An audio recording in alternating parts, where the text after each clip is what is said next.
hello guys, welcome back to my channel. As you have already seen it in the thumbnail, आज हम poem शुरू करने वाले हैं An Obscure Place by Mamang Dai. Right, so without wasting much time शुरू करते हैं. Mamang Dai is latest edition in the syllabus. बहुत उनकी पोइम्स अभी दिख रही है सिलेबस में एंड उनके पोइम में है भी बहुत ज़्यादा डेप्थ. ठीक है, सो पढ़ते हैं. So Mamang Dai, she was born in 1957. She is alive till now. Mamang Dai is an Indian poet, novelist and journalist based in Itanagar of Arunachal Pradesh, the northeast of India. She received Sahitya Academy Award in 2017 for her novel The Black Hill. She was selected for the IAS in 1979. But later she left the post to pursue her career in journalism, and she is the first woman from her state to be selected for IAS. Right, so वो select भी हो गई थी Indian civil services के लिए, लेकिन फिर उन्होंने छोड़ दिया ये job because she wanted to pursue her career of journalism. Her important works include river poems, the balm of time, Hambreelmai loom and midsummer survival lyrics etcetera. ये इसमें से कुछ उनकी कलेक्शंस है, कुछ उनकी नॉवेल्स है, इंपॉर्टेंट वर्क्स हैं उनकी ये. एंड एन ऑब्सक्योर प्लेस का कुछ डिटेल्स है जो हमें पता होनी चाहिए before we jump into the poem. पहले तो genre modern Indian English poetry, eco poetry because we will find nature in it. बहुत ज़्यादा नेचर दिखेगा हमें यहाँ पे. And obviously post colonial literature published in the balm of time 2008 में publish हुआ था. Literature is Indian literature, period is post colonial India में ये चीज़ पब्लिश हुई है, writings post colonial India. Narrator या speaker most probably the poet herself. ये पोएट का खुद का ही वॉइस है. स्पीकर एंड पोएट यहाँ पे दो अलग लोग नहीं हैं. Setting the north east of India setting है. लाइन्स 34 लाइन्स में ये लिखा गया है इस पोएम को. थीम्स है cultural migration, search for indigenous identity, loss of oral traditions, जो आप जब धीरे धीरे पोएम पढ़ोगे तो आपको पता चलेगा. So an obscure place. Poem शुरू करते हैं. The history of our race begins with the place of stories. हमारी जो हिस्ट्री है वो स्टोरीज है. कौन सी स्टोरीज? जो शायद हमारे परिवार के बड़े हमें सुना रहे. क्यों? क्योंकि इनकी कोई डॉक्यूमेंटेड हिस्ट्री नहीं है. Now you have to understand this. Documented history नहीं है किसी प्लेस की, उसका मतलब है द पीपल आर नेग्लेक्टेड, या फिर the place is a place where conflicts are going on. So बहुत ज़्यादा उस जगह पे फोकस नहीं दिया जाता है, या फिर फोकस नहीं दिया जाता है इसलिए कॉन्फ्लिक्ट शुरू हो जाती है. लेकिन हिस्टोरिकल डॉक्यूमेंटेशन कुछ नहीं है, बस माउथ टू माउथ बड़ों के द्वारा ट्रांसफ़र हो रही है इसकी कल्चर्स, इसके ट्रेडिशंस, इसकी स्टोरीज, जिससे उस जगह पे जितने लोग हैं उनमें कलेक्टिवनेस आती है, टुगेदरनेस आती है. लेकिन उसके अलावा कोई डॉक्यूमेंटेशन नहीं है. We do not know if the language we speaks belongs to a written past. तो हमें पता भी नहीं है कि हमारा कोई रिटन पास्ट भी है. हम जिस लैंग्वेज में बात करें, इस भाषा में अगर कुछ लिखा भी गया हो लिटरेचर, तो हमें पता नहीं है. नथिंग इज सर्टेन, क्योंकि कुछ सर्टेन ही नहीं है इस बारे में, कुछ पता ही नहीं है. There are mountains, oh there are mountains, we climbed every slope, we slept by the river, but do not speak of victory yet. So अब ये लाइंस जो है ये इटैलिक्स में लिखी हुई है, एज इफ सब बोलने के बाद she is celebrating the north east, जो कि सुंदर है, जो कि which is worth celebrating. Mountains, बहुत सारा माउंटेन्स है वहाँ पे. There are mountains, oh there are mountains. We climbed every slope, हम हर चढ़ान को चढ़ चुके हैं. We slept by every river, हम हर रिवर के पास सो चुके हैं. But do not speak of victory yet. लेकिन हमने अभी तक विक्ट्री की बात नहीं की है कि ये लैप ऑफ नेचर में रहना ये अपने आप में एक विक्ट्री है ना. हम शहर में जो हम लोग जो रहते हैं इन द सिटीज़, इंडस्ट्रियलाइजेशन, इतनी सारी companies, factories, malls, restaurants, cafes, बहुत ज़्यादा डेवलप्ड जगह है ये. पर नेचर कहाँ है? घर में एक तुलसी का पौधा नेचर है, सड़क किनारे 2-3 पेड़ खड़े हैं, वो नेचर है. उसके अलावा हमें नेचर का कुछ पता नहीं है. इसीलिए छुट्टियों में हम भागते हैं शिमला, मनाली, दार्जिलिंग, ऊटी, क्योंकि नेचर हमें पता ही नहीं है नेचर कैसा होता है. But these people are the lucky ones. They live in the nature, they sleep in the nature, they wake up in the nature and they see this as victory. यानी कि उनका कोई written past नहीं है, उनकी कोई उनके बारे में किसी ने लिखा नहीं है, उनके बारे में आपको ज़्यादा पढ़ने को नहीं मिलेगा, उनकी लैंग्वेज बहुत ज़्यादा वाइडली स्पोकन नहीं है. लेकिन इन चीज़ों से मामांग दाई को कोई फ़र्क नहीं पड़ता है, क्योंकि Mamang Dai sees herself as fortunate, क्योंकि she lives in the lap of nature. An obscure place haunts the Hunter.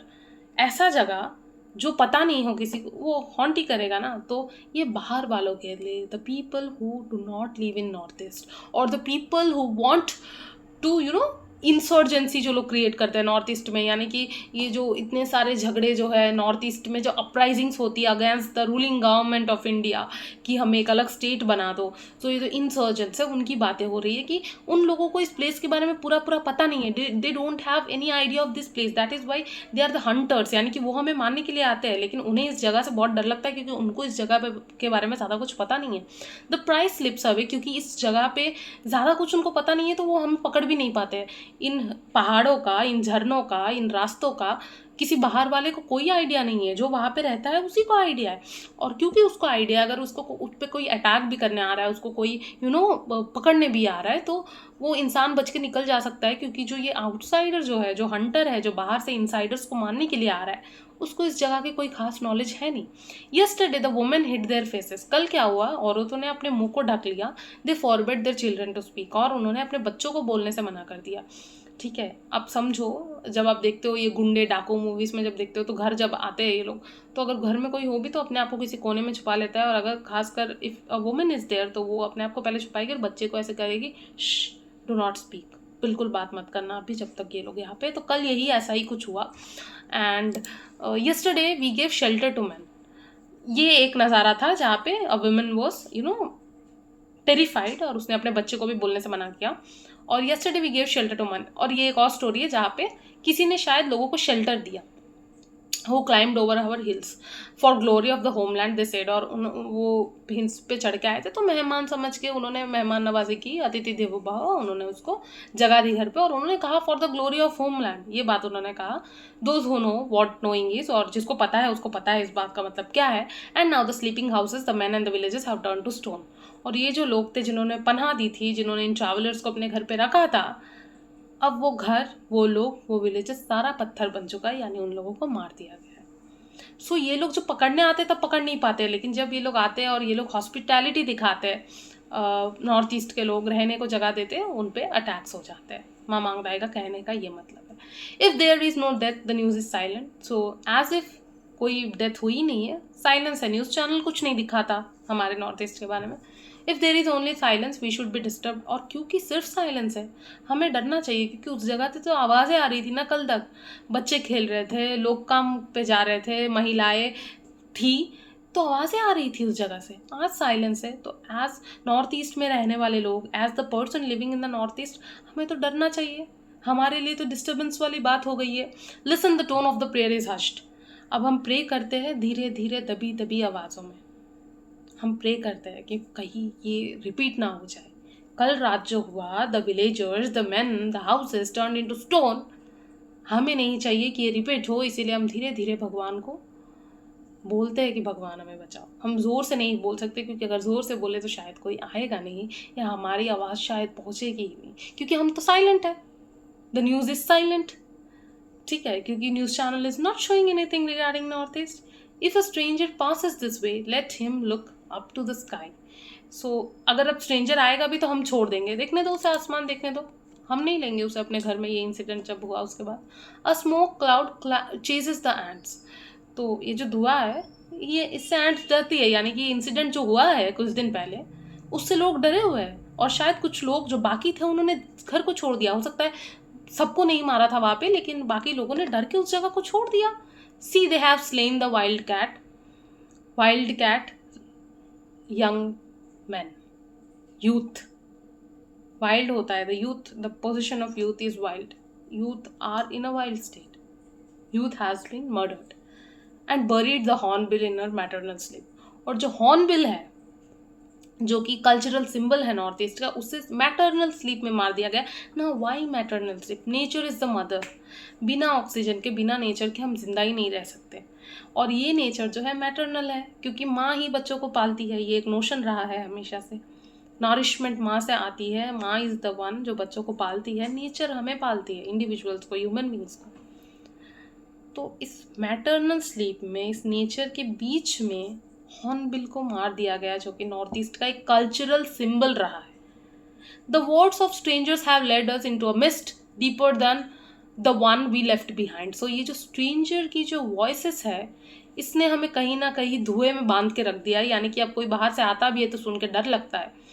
Deeper than one we left behind. और हम इतना डर जाते हैं कि हम रोने लगते हैं. Weeping like the waving grass land where the bones of our fathers are buried. और क्योंकि हमारे फोर फादर्स यहाँ पे रहे, हम इस जगह को छोड़ना भी नहीं चाहते. Surrounded by thoughts of beauty, यानी कि हमारे फोर फादर्स यहाँ पे रहे हैं, ब्यूटी यहाँ पे है, नेचर यहाँ पे, हम नहीं छोड़ना चाहते इस जगह को. लेकिन हमें डर लगता है कि ये जो इंसिडेंट हुआ, जो लास्ट रात को जो लोग विलेजेस स्टोन में कन्वर्ट हो गए, मार दिया गया उन लोगों को, डर लगता है हमें. पर हम इस जगह को छोड़ना नहीं चाहते हैं क्योंकि ये हमारे फोर फादर्स की लैंड है. सब कहने के बाद मामांग दाई फिर लिखती है, there are mountains, oh there are mountains. पहाड़े अभी भी है हमारे पास. वी क्लाइम्ड एवरी स्लोप, हम हर एक चढ़ान को चढ़ चुके हैं. We slept by the river, हम हर एक रिवर के पास सो चुके हैं. But do not speak of victory yet, लेकिन हमने अभी भी इस चीज़ को सेलिब्रेट नहीं किया है. तुम शहर में रहने वालों, the people of rest of the India, you are not the part of northeast. True, but you don't know what nature is. We know what nature is, right? So yeah, this was the poem of Mamang Dai. Now let us look into the themes once again. Cultural marginalization, जो आपको समझ में आ रहा है, इनकी culture उतनी ज़्यादा famous नहीं है, मार्जिनलाइज्ड है, सप्रेस्ड है, ऑप्रेस्ड है. Search for the indigenous identity, वो अभी भी नॉर्थ ईस्ट के लोग अपने आप को सेपरेट समझते हैं फ्रॉम इंडिया. उन्हें लगता है because of their facial features, because of how they talk, they are not seen as a part of India, जो उन्हें अंदर ही अंदर मारता है हर दिन ये thought. Loss of oral traditions, और उनकी जो ओरल ट्रेडिशंस है उनका लॉस हो रहा है. उन्हें कहीं ना कहीं लगता है कि they are not recognised enough, their languages are not recognised enough, there is no documentation regarding them. So yeah, this was all that I wanted to share with you people in this video. I hope the poem is crystal clear to you and you won't face any problem if you have to write this poem in exams, right? So yeah, अगर आपको कोई और poem है जो लगता है आपको कि मुझे explain करना चाहिए, so make sure कि आप लोग कमेंट करें. मैंने criticism, theory, लिंग्विस्टिक्स सारा प्रीवियस ईयर क्वेश्चन के बेसिस के 20 ईयर्स की यूजीसी नेट के बेसिस पे मैंने सारा नोट्स प्रिपेयर करके चैनल पे अपलोड किया है. If you want you can see them. UGC NET की जर्नी, एमए बीए के आंसर्स कैसे लिखना है ये भी मैंने बताया. So you can check those videos, they will help you a lot. And also मैंने बहुत सारी अदर पोएम्स भी कवर करके रखी है. सो अगर आपको ज़रूरी है, अगर आपको लगता है कि एग्जाम पॉइंट ऑफ व्यू से आपको पढ़ना है या ऐसे भी आपको पढ़ना है, सो you can always read them और लिसन टू देम, राइट? सो या, थैंक यू.